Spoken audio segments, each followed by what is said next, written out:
So I have a confession and a question. And the confession is around power. About a couple of days ago, I was really hit by my relationship with power. And today, in the movement, I felt I was walking in the space of death. And the question is, because I felt like when I was moving in this death space, that was total power. But then I'm not sure whether that death space is the same as the power. So that's my question.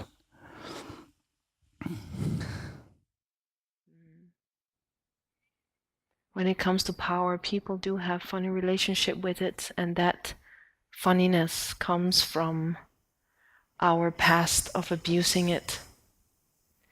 And there is a coming into responsibility from the existential side when it comes to power. There is a meeting with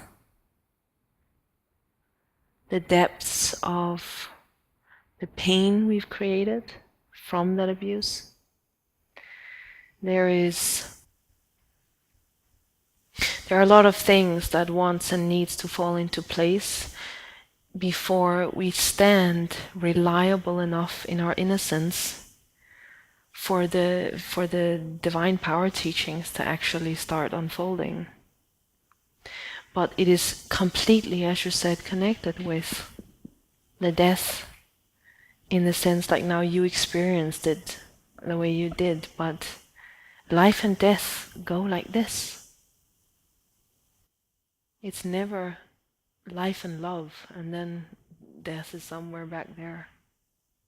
It's like holding life in one hand and death in the other. Always. That is how close up death needs to be for us to be that silence which is right in the middle. You see? That middle way where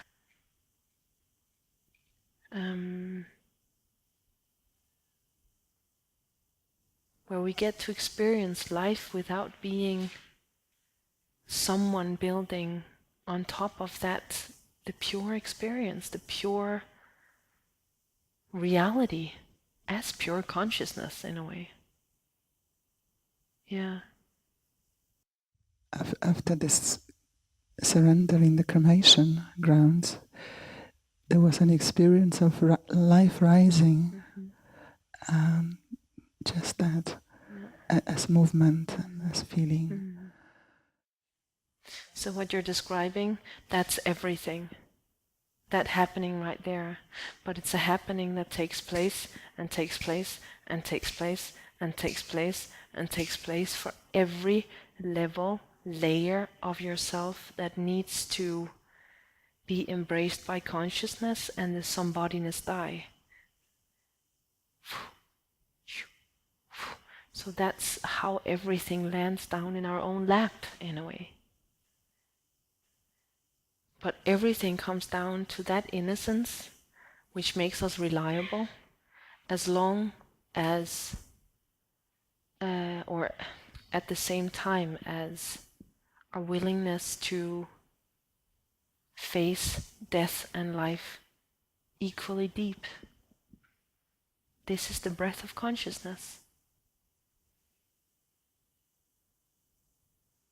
Because the deeper grounds of life cannot really rise without the someone dying. So for every time life rises, it can rise to a certain extent before it hits your roof again. And then it's once again someone riding the life. And then that someone needs to drop down to those cremation grounds. And then it opens anew, and there is the next and further discovery of life as yourself. We're speaking about the pure tantra here. That was my learning the last 2 days of this movement of making myself into someone from the revelation and noticing it. And letting that someone die, and then there is the next expansion. So this is the cycle of your life. This is life. This is what causes the newness in every moment. Because when you get stuck with the someone, then you're the same, because you are keeping life from happening as that someone.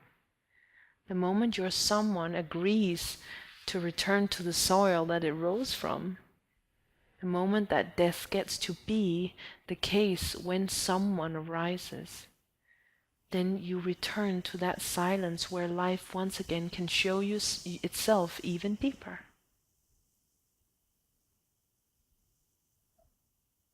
It's valuable that if you can take that movement over and over and over and over, then it will take over.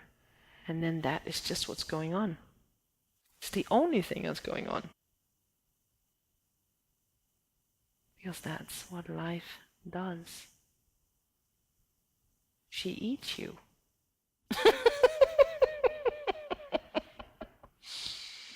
But it's like, it's in a really good way. Yeah, okay. No, but seriously, it is like being eaten. It is.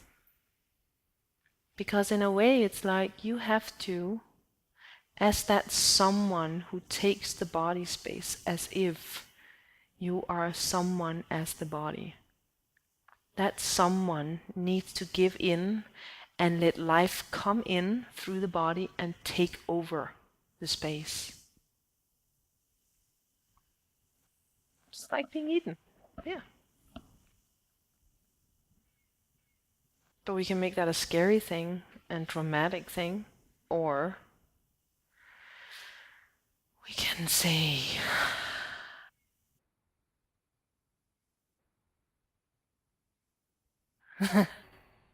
right?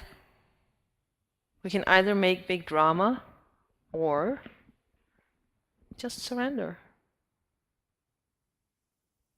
To the extent that we would really like to have a dramatic experience, we for sure can make a lot out of that. But to the extent that we are more interested in truth than the other thing, then that's what's going on. And it gets easier and easier, I would say. For most people, the first death is the hardest, because it's all new. But then it's like, okay, if you experienced it once, it's just surrendering in the same way. And deeper, and deeper, and deeper, and deeper. Mm-hmm. Thank you. Pleasure.